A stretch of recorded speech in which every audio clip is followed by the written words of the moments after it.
Hi, I'm Cheryl Leach. In this example, we're going to be using a graphing utility to help us evaluate the limit as x approaches infinity of minus 6x divided by the square root of 4x squared plus 5.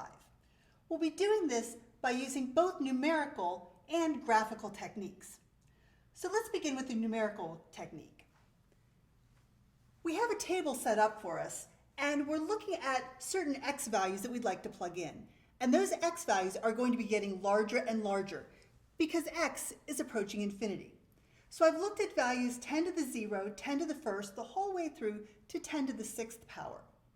So what you're going to be doing is using your graphical utility to help plug in the function values for each of these inputs. Now you can do this either by using the calculator part of your utility, or you could also use your table. For this very first piece, we're going to be taking 10 to the 0 power and plugging it into my function. Well, 10 to the 0 is just 1.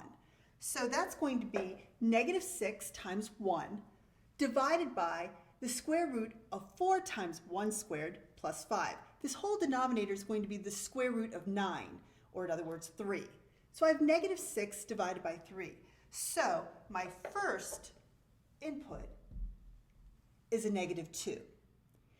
Now, the next several things that I need to plug in is going to get a little more complicated. More number crunching will be involved.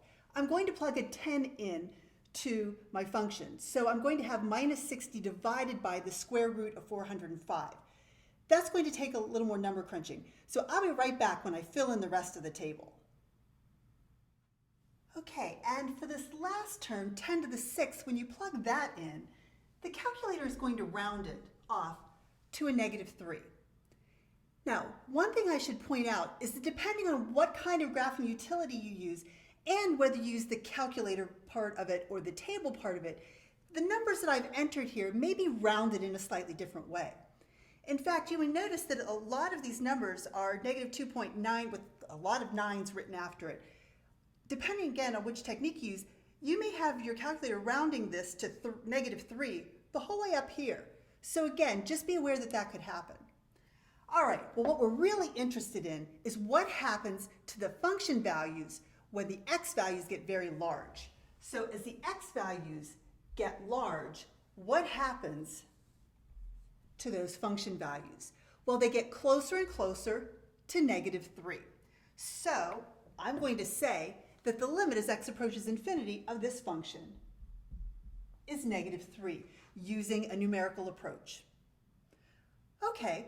Well, let's go ahead and continue to use our graphing utility, but this time I'm going to use a graphical approach. So this time what I'm going to do is enter the function minus 6x all over the square root of 4x squared plus 5 into my calculator and look at the graph.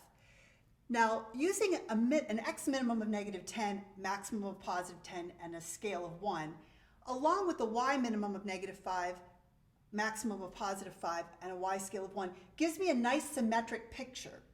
So I'm going to go ahead and enter the graph. So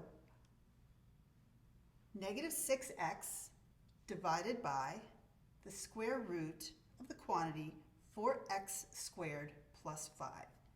And I'll hit graph. Okay. Again, you should have a nice symmetric looking picture. Now, because I want x to approach infinity, if you want to, you can change that scale to say maybe a minus 1 to 20 along the x-axis, because I really don't care what's happening to the left of 0. Okay?